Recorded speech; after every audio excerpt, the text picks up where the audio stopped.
On May 30th, Halak went to school as usual. Border police shot at him 3 times, hitting him in the leg. He ran to a roofless garbage room.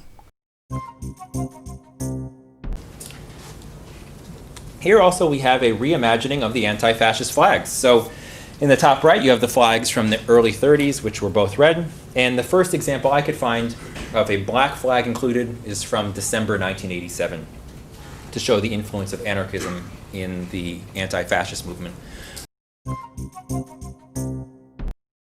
Hello, my name is Stanley Heller. Welcome to The Struggle. We start with a horrible police killing of a hated minority. I'm not talking about the United States. This killing took place in Jerusalem. I'm getting the information from an account in the Jewish Israeli newspaper Haaretz. The article was written by Gideon Levy and Alex Lavak. They explained the killing happened when Iyad Halak was walking to his school Elwan El-Quds. The man, 32 years old, was autistic. Elwan El-Quds taught people with special needs, and Halak loved it there. He walked to the school along the same path every day for 6 years past the Israeli police post. In mid-May, for the first time in his life, he was able to make a salad for his parents. On May 30th, Halak went to school as usual. Border police shot at him 3 times, hitting him in the leg. He ran to a roofless garbage room. A woman who was his caretaker had heard the shots and also had hid in that room and saw him stagger in. When the border police entered, she said in Hebrew, "He is disabled. He is disabled." Halak, who was lying on his back, said, "I am with her. I am with her." This went on for 3 to 5 minutes, and then one of the border policemen took his rifle and shot Halak dead. 3 bullets. Why did the police go after him in the first place? The stories vary. One story says they thought he had a weapon. Another, he was wearing gloves, and that was suspicious. They yelled at him, and he ran. So naturally, these heavily armed police started yelling, "Terrorist," and started shooting. In the same newspaper, Haaretz, there was an article by another Israeli. The headline was, "If it had been my son, I'd find it hard to go on living." It was written by Rogel Alfer, who has an autistic son, a little younger than Halak. Doctors explained his son's condition to him this way. They said, imagine you're in a small room with a fan blowing. Then take a page and tear it into small pieces with the fan blowing them all over constantly. That's what the world looks like to Yotam, your son. One big confusion, a meaningless chaos.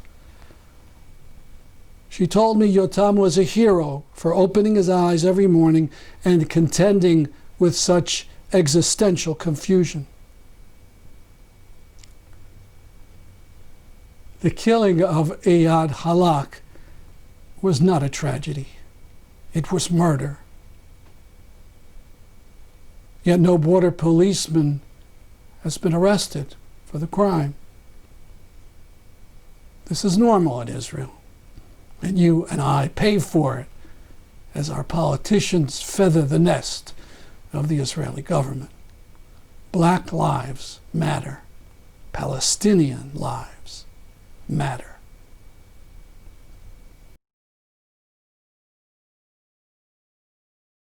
In Palestine, an anonymous artist did this painting of George Floyd on the great concrete canvas, the apartheid wall.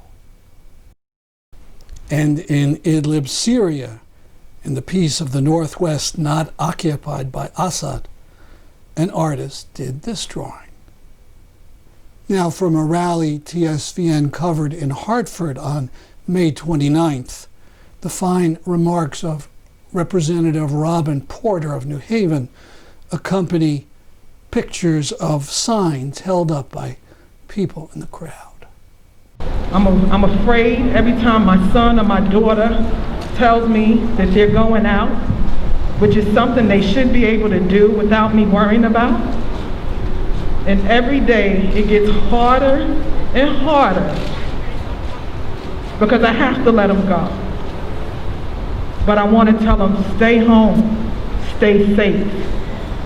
And for people with privilege, that has a totally different meaning. For me as a black woman with a black son and a black daughter and a black mother and black sisters and aunties and uncles, stay home, stay safe means something totally different.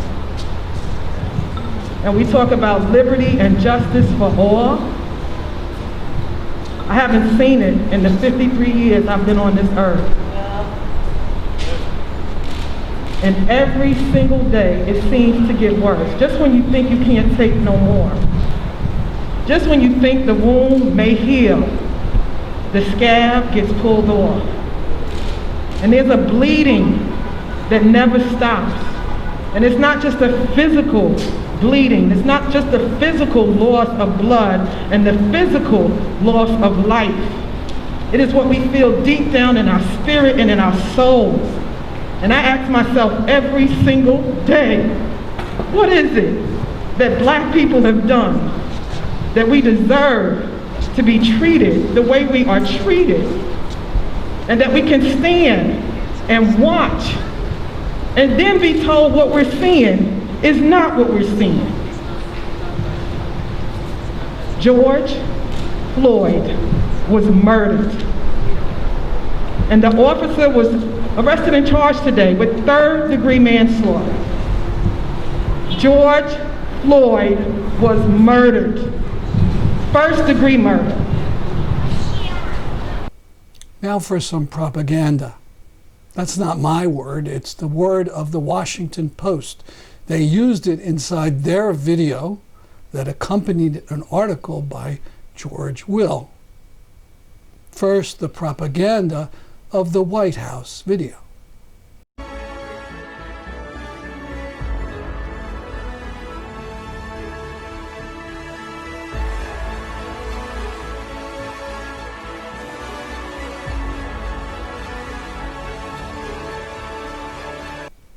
An honest presentation would show what had happened in the minutes before the walk. How Trump and Barr had Lafayette Park cleared by soldiers using tear gas, so Trump could walk to a damaged church and hold up a Bible for a photo op. And we had to include this happy item. The Splash Brothers, Golden State Warrior superstars Klay Thompson and Stephen Curry, part of the protest in Oakland.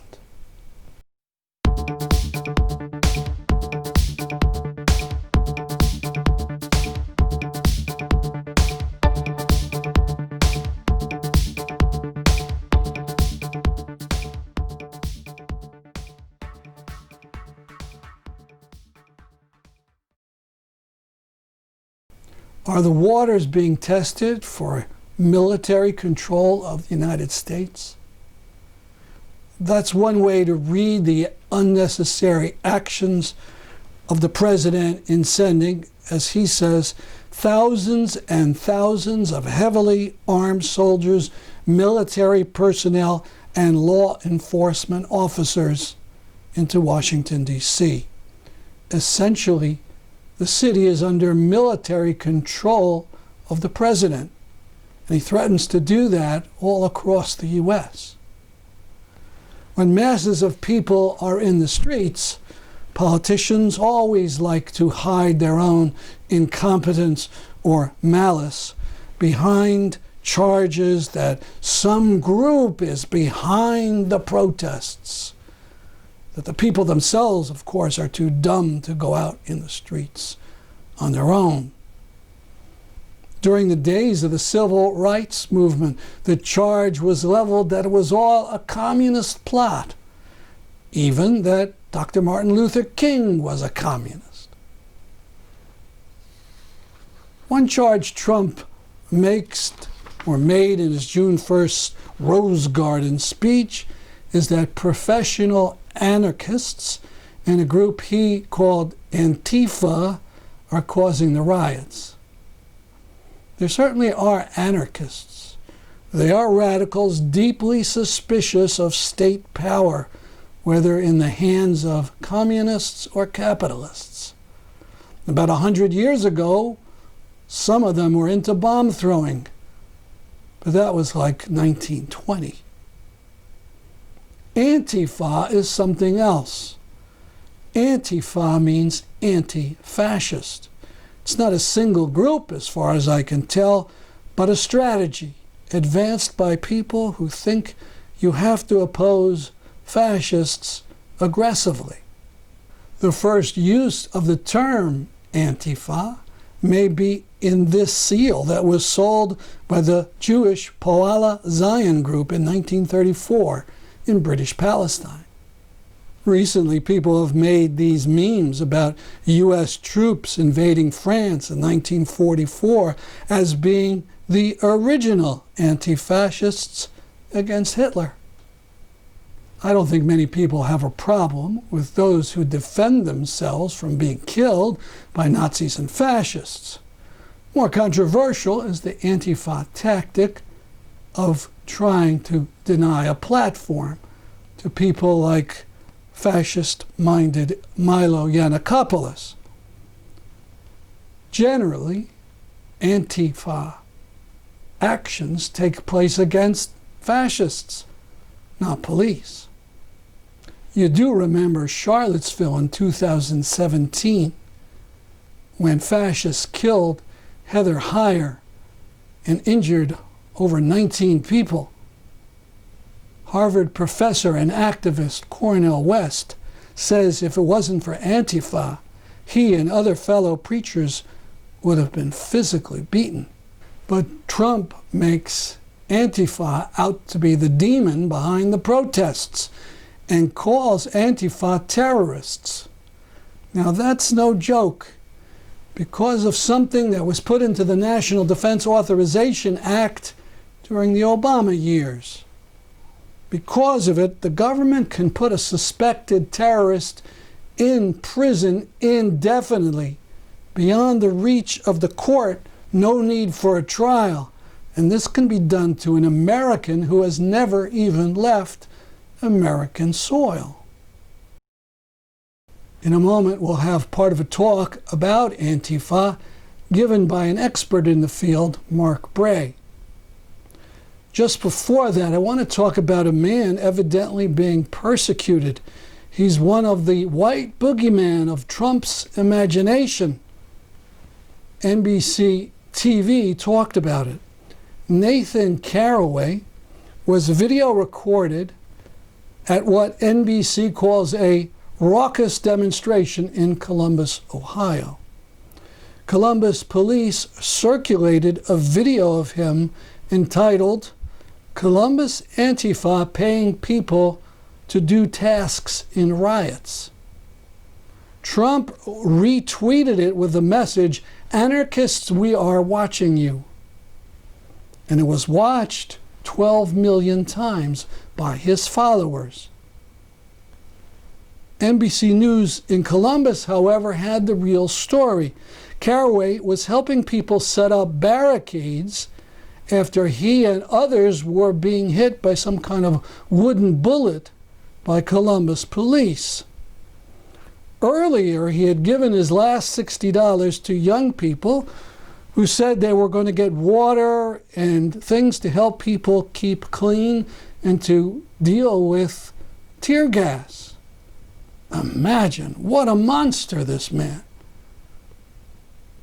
But you know, Trump's minions will try to harm him or ruin his life. Sounds like a very decent guy to me. In Florida, Representative Matt Gaetz, whose previous claim to fame was that he wore a gas mask to Congress to ridicule those who thought COVID-19 was a serious matter, and who later caught it himself. He spoke in Congress calling for Antifa to be hunted down, just like the U.S. does to terrorists in the Middle East. Now we'll hear from Mark Bray. Bray is a historian at Rutgers University. He wrote the book Antifa, the Anti-Fascist Handbook. Here's a portion of Bray's talk at Wesleyan in 2017. This was very different in Britain, though, where the sort of tradition of political civil liberties was more broad and less restricted. So basically, right when the war ended, the fascists who were organizing this demonstration came right back out of their holes and started organizing a campaign against Jews again. They attempted to burn down synagogues, they put up posters, war on the Jews, started all over again. And that led to the creation of the 43 group, which was composed of Jewish, British veterans from World War II who came home from the war only to find that in their eyes they had to fight another war. Moving into the 50s and 60s, the target of the far right shifted from trying to attack Jews to focusing a lot more on new waves of migration from the Caribbean and South Asia. So the National Front, which was a fascist party, organized a Keep Britain White campaign that culminated in a march through a Caribbean neighborhood. It was called an anti-mugging march, so you can see the politics of that. And that created or led to the Battle of Lewisham in 1977, which was sort of a sequel to the Battle of Cable Street, where the local Caribbean community, anti-fascists, feminists, leftists, you name it, came up and physically blocked the National Front and successfully prevented them from trying to intimidate this community in the future. It's also important to note the kind of cultural dynamic, because here, of course, you have the rise of punk, and as this kind of music was getting going, the National Front and other fascists tried to infiltrate skinhead culture to create a neo-Nazi skinhead wave. For those who don't know, skinhead culture was originally anti-racist, the product of kind of a cultural mixing between Jamaican culture and music and British working class culture in the late 60s, created skinhead culture, but by the end of the 70s there were neo-Nazi skinheads. And so the Anti-Nazi League, which was created by the Socialist Workers' Party, was one of the main formations. And here you have kind of a reimagining of the socialist arrows from earlier. So these three arrows are kind of reimagined in the 70s as a single or double arrow. And they helped to create the Rock Against Racism concert series, which was especially important in pushing back against efforts by neo-Nazi skinheads to recruit and, win over working class youth. So, very influential. There are also Rock Against Racism concert series organized in the US and Canada in the 80s and 90s. And then in response, the far right tried to organize Rock Against Communism. It never really got going. The slogan of Rock Against Racism was NF, which stood for National Front. NF equals no fun. So I think when we think about anti-fascist organizing, it's not just a question of politics, it's also a question of culture and socialization. This organizing led to the creation of Anti-Fascist Action in 1985. Here we can see one of their periodicals and the growth of the slogan, no platform, as in no platform for fascism. Excuse me, we can talk about what that means later. And then also on the right, you'll see the importance of IRA solidarity for British anti-fascists. A main reason for this is that the British fascists were really into Ulster loyalism, and so Irish republicanism was identified with the anti-fascist cause. The two main kind of threads, though, I think to understand in post-war European anti-fascism are the British thread and then also the German thread. So here we have some German autonomous anti-fascists in the late 1980s, I believe, organizing a march in memory of an anti-fascist named Connie who was killed when the police chased her out in front of a car that killed her. So here you have the origin of the black bloc street tactic, which as a quick summary, is essentially a way for people to engage in militant activities under a kind of veil of anonymity by dressing uniformly in black and covering their faces. There are sort of precedents to this kind of street militancy in other countries during the era, but in its sort of fully culminated aesthetic can be dated to the 1980s in Germany with the German autonomous movement. The autonomous movement didn't start to fight fascism. It started to participate in the squatting movement, to organize against nuclear power plants, to fight back against the police, all sorts of things. But by the end of the 80s, its attention was turned largely to resisting a resurgent far-right wave in Germany that was emboldened by the fall of the Berlin Wall and a broader wave of ultra-nationalism that led towards German reunification. So during this period, you have the influence of the British neo-Nazi skinhead movement. You have a lot of resentment and anti-communism in the East, and cultural tensions with reunification. And so this leads to attempts to burn down refugee centers. A member of the American Olympic bobsled team was assaulted by a neo-Nazi. Amnesty International issues a report condemning the inactivity of the German government. So really these neo-Nazis were allowed to run roughshod over German society, and the autonomous anti-fascists were among the main street presence to organize against them. So in, I think it was 1989, there was a neo-Nazi demonstration planned in front of the German parliament to honor the birthday of Hitler. And these folks were the folks that showed up to physically shut it down. Some of the early German Antifa groups, and the use of the term Antifa really, I think, derives from the German case, because in Britain, more often in the 80s and 90s, it was referred to as AFA, for anti-fascist action. It wasn't until the last decade in Britain that the term Antifa was used more, in part because of political cultural influences from Germany. So that term really dates from Germany, and some of the late 80s, early 90s Antifa groups were organized by Turkish migrants for self-defense against neo-Nazis. So you can see in this periodical that it was published in German and Turkish.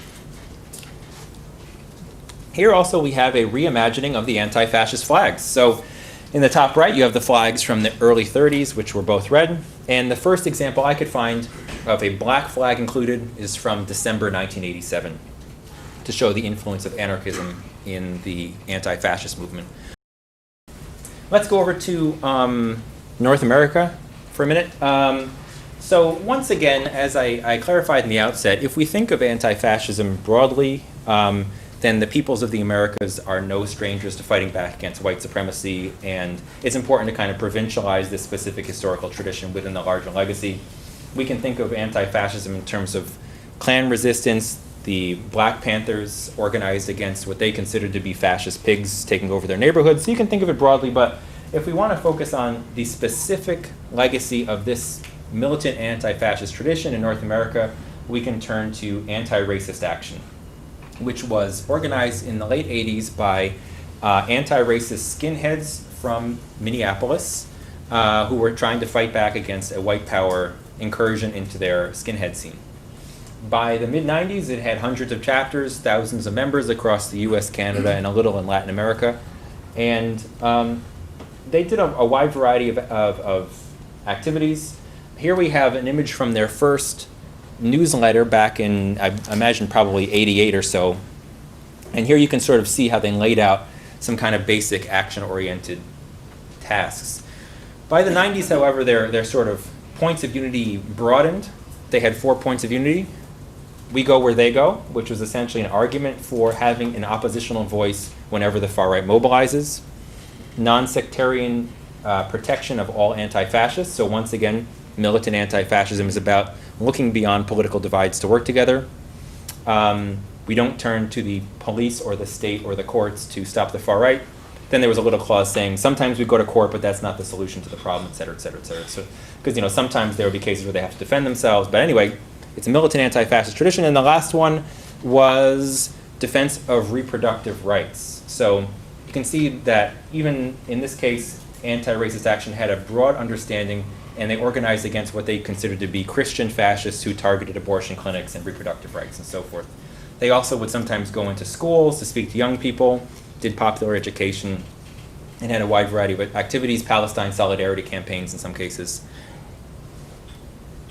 So the Anti-Racist Action Network kind of peaked in the 90s into the early 2000s. It declined by the late 2000s, and that's when you see sort of the kind of organizing wave that has led to the current Antifa movement today.